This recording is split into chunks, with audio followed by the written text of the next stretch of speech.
Merge? Da, merge la mine. Marc. Ok, tare și asta auzim. Ok.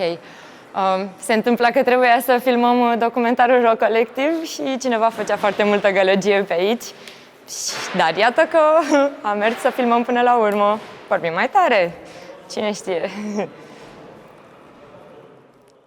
În 2006, peisajul muzical românesc plutea în derivă. Lumea știa de maximum 3 genuri muzicale și ieșirea din tranziție își spunea cuvântul. Însă undeva în underground, sub scena celor câtorva formații românești, o nouă scenă și o nouă pătură de oameni intrau în efervescență. Bucureștiul avea nevoie de un nou soundtrack. Rock Collective, primul festival de muzică electronică și arte conexe. Prima ediție nici măcar nu a fost un festival, ci un experiment cu seturi de seară. La a doua ediție, lumea încă credea că e un festival de rock, deși erau printre primii care făcuseră bucureștenilor cunoștință cu rave-ul. La a treia, Rock Collective transformase în cool ceea ce până atunci fusese considerat bizar. La a patra, artiștii din celelalte ediții deja explodaseră. La a cincea, Bucureștiul experimenta pe genuri de pe altă planetă. Anul ăsta, Rock Collective absolvă 10 clase de împins scena muzicală românească. 250 de artiști, acum celebri, fix înainte să devină celebri. Sute de kilometri care au meritat urcați. Și o grămadă de povești din clădirea Godzilla a lui Ceaușescu. Am avut cumva norocul ca atunci când am început noi, în 2006, să nu existe genul ăsta de festival, care e o platformă, care creează un vibe special. Mergeam doar la clubul web, mai erau 2-3 chestii pe an, un fel de rave-uri de-astea mai mari, dar nu era neapărat ce vreau noi. Publicul vine pentru că au rămas cu ideea asta, Rock Collective, festivalul care a început în 2006 în București, când nu se întâmpla nimic. Mi-aduc aminte de prima ediție cu Electronic Cat și My Robot Friend, când nu știu dacă erau performanțele atât de extraordinare cât era entuziasmul nostru că se întâmpla așa ceva la noi. Și la prima ediție și la a doua și cred că și la a treia am stat la intrare, la bilete și la lista de invitați și știu că după aceea Mihaela Rock Collective mi-a zis că am lăsat prea mulți oameni să intre pe gratis. Dar țin minte că noi cu biletele și ei cu controlul eram tot timpul vecine așa și mă întrebau, dar cine e ăsta? Ce face domnul? E persoana care e prieten cu un DJ care va pune în acea sală și care din întâmplare nu știe cum se numește, dar sigur e un prieten foarte bun. Domnișoara care vine cu tocuri de 10 cm și nu știe că va trebui să urce niște etaje, niște scări destul de dificile. Cluburile obișnuiți care înțeleg că un festival de muzică electronică și arte conexe înseamnă un mijloc bun de a agăța și te întreabă din prima cum sunt fetele de pe terasă.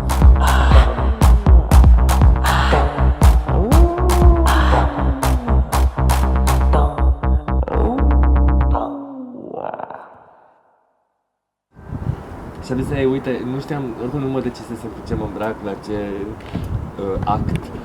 Și am ales să rog că și am zis, uite, cu asta o să vin să dansez la tine. Și știți bancul cu Aquaio? Da, cred că a fost în 2009, dacă nu mă înșel. A fost acest personaj incredibil care este Dan Deacon, un fel de șaman Burger King. Electro a făcut un fel de wall of death în care oamenii trebuia să se împingă unii în alții. Singura dată mi s-a întâmplat să stau în aeroport o oră așteptând un artist care n-a venit. Am avut un YouTube moment cu Move D, când îl duceam de la Casa Poporului la hotel. Era 6 dimineața și n-avea chef de somn, a zis să dăm o tură prin oraș. Mai eram cu încă 2 artiști, prieteni cu el. Și a scos mobil, a zis că e un YouTube moment și a dat ture prin oraș și ne-am filmat. Da, eram cu alt artist, îl duceam la aeroport și din senin a văzut o inimă desenată cu spray-ul pe un bloc și mi-a zis așa, fără nicio introducere, That heart reminds me of her, dar foarte intim și neașteptat. Cred că acum 3 ani au cântat la Rock Collective The Miracles Club, evenimentul de la muzeu. S-a creat un fel de after party ad hoc. Pe vremea aia exista atelier mecanic. Și un moment foarte colorat a fost un battle între dansatorul The Miracles Club și un homeless din centrul vechi, foarte bun dansator de altfel. S-a iscat un fel de battle din asta Michael Jackson style, care a rămas și pe video, îl puteți vedea pe YouTube. Marc? 6 cu 1. Să fiu voluntar constă în a sta pe aici și a vedea ce este de făcut. Nu știu, chestiile diferă, gen te mai duci, mai iei o pizza, mai pentru artiști, mai lipești un afiș, vezi dacă stau lucrurile bine la bar sau are cineva nevoie de ceva. La Rock Collective se ascultă orice fel de muzică, nici măcar neapărat electronică, pură electronică. Oamenii care vin, artiștii invitați, sunt de toate felurile, și techno și mai experimental și așa mai departe. Există o chimie care se întâmplă între artiștii pe care îi bucuim. Seara începe cu niște concerte mai experimentale, continuă cu zona mai de party, de dans, ca să zic așa, și avem grijă niciodată să nu depășim să nu depășim capacitatea locului. Noi nu avem mai multe scene, există o singură scenă, pentru că nu ne plac festivalurile cu 150 de scene, cu 5.000 de artiști, publicul devine puțin confuz. Încercăm să aducem întotdeauna live-uri pe care le-am văzut deja. Un alt focus ar fi zona de show-uri produse de artiști femei, care sunt foarte puțin reprezentate în zona de muzică electronică. Când am început să pun muzică, majoritatea colegilor de breaslă erau băieți, evident. Dar n-a fost un lucru care mă deranja, majoritatea sunt și prieteni. They have the same computer, they work the same, they process the same, but I still feel a lot of misogyny in this world. There is still that kind of stereotype that when you're a girl, you don't know how to plug your stuff, honestly. Well, I mean, I haven't really experienced, I mean, I wouldn't know the difference if I was male or female. I've come at production as a person who's come from a classical background in music, so I've pretty much taught myself how to use equipment, how to sequence on a computer. But for me, I'm lucky I haven't come up against any prejudices or any sexism or anything like that.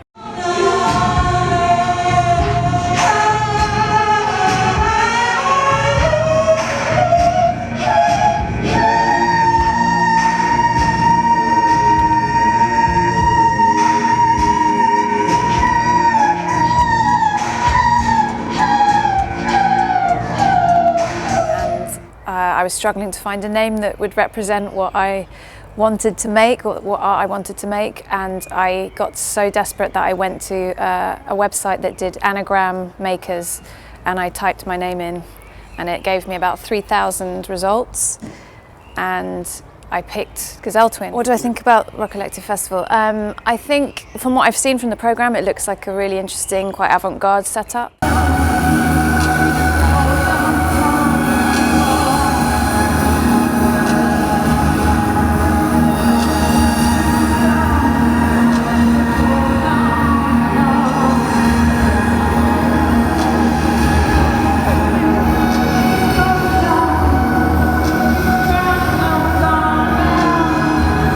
Mantra Om Namah Shivaya Om Namah. It's a very complicated history, but I live in Switzerland, but my father is Indian, Nepali, from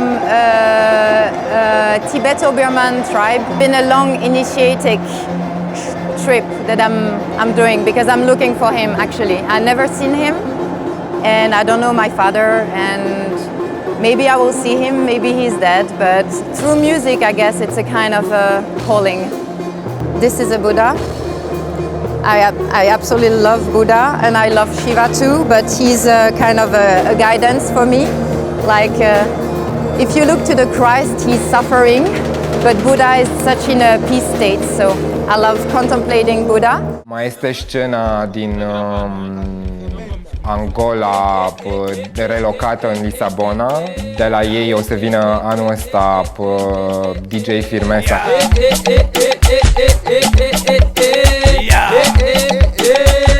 Você bêbado não tem dono, eu tô bêbado e tô no trono. Mal a noite começou segundo o gueto que tá do mocho que tá na casa. A festa tá no limite, eu sou bomba, sou dinamite. Da, este un sound, mulți îl numesc alternational sau ne-occidental, ne-vestic, dar nu e neapărat world music. Sunt noi genuri născute din scene locale. Un exemplu ar fi scena din Cairo cu Islam Chipsy. اسمها الكترو شعبي لانها مزيج من المزيكا الشرقي بتاعتنا المصريه ويعني دمجين بينها بين الالكترو او المزيكا التكنو فاحنا اطلقنا عليها الكترو شعبي. Yes, it's electro shabi. It's a mix between traditional folk Egyptian music and electronic music influence. It's a mix between both, so naturally it is electro shabi. Shabi means popular. But in this format you will hear tonight, it's totally different. It's something that we can't actually put it in a place. It's a new sound. It's original sound, like 2 drums and 1 keyboard.